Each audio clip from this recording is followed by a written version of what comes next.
Hi. I decided to do a couple videos today because this was on my mind and I didn't want to lose my train of thought.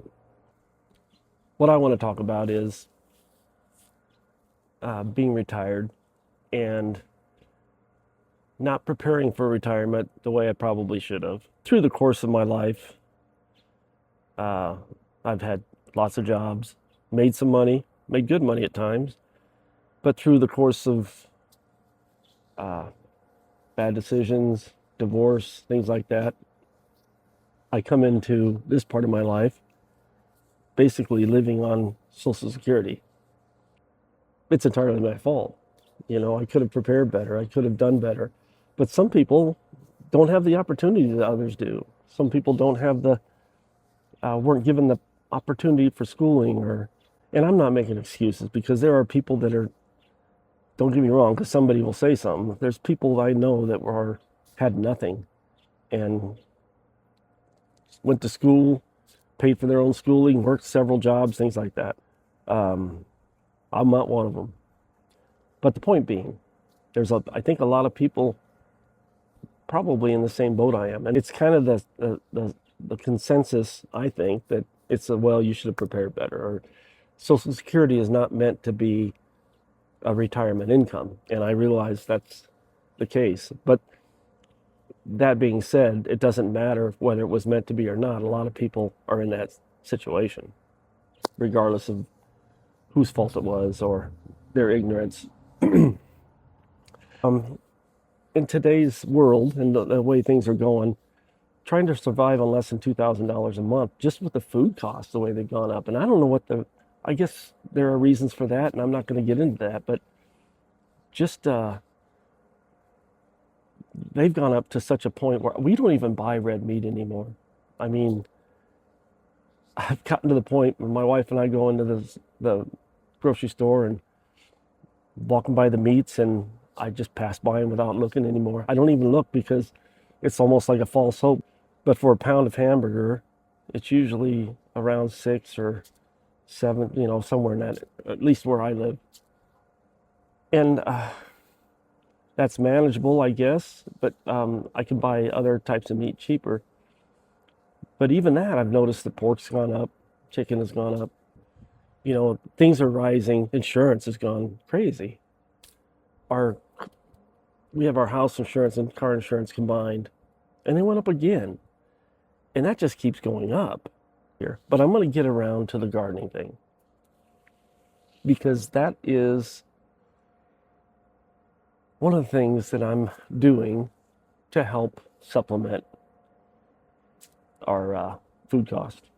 And it helps. I don't have to buy produce all summer long and most of the winter because we can it and we freeze it. So produce isn't a problem. That just doesn't cover, proteins and things like that. Fruits. I am starting to grow raspberries, and really, it's opened up a whole world for me of preserving food, preserving our tomatoes, making sauces, making other things, and freezing some of the kale and things like that we can use throughout the year. If any of you are in the same boat, if you haven't prepared as well as you should have, then you're not alone. I mean, and maybe a garden can help with that a little bit. Um, it's something that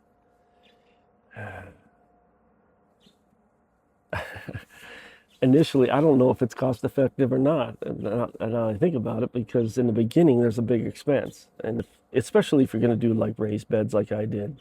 And I wanted to do that because of my age.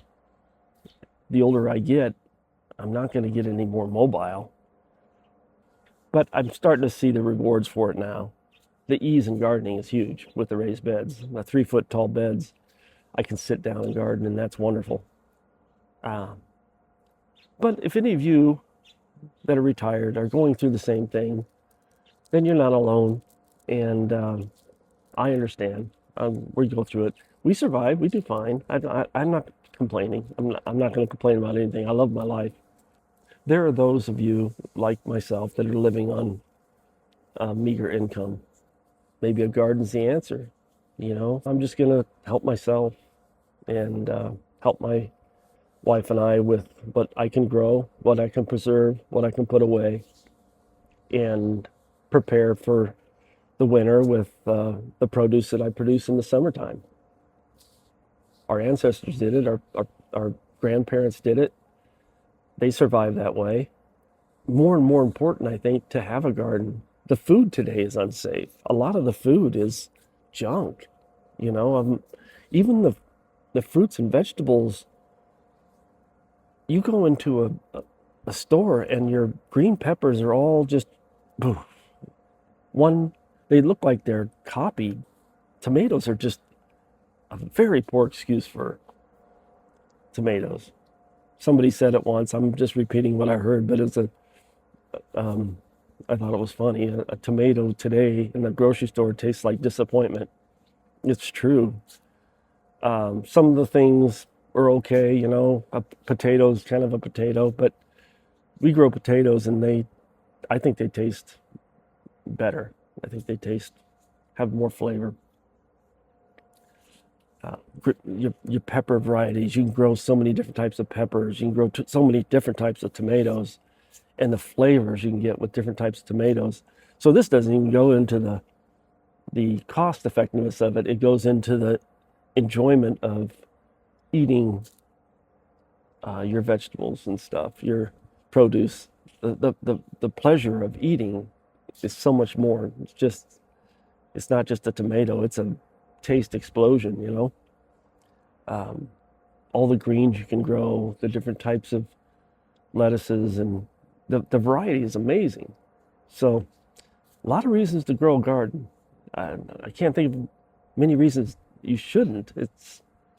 You can do it in a minimal amount of space. If you just have a patio, you can use pots, still get some produce. A garden can really benefit you in more ways than one.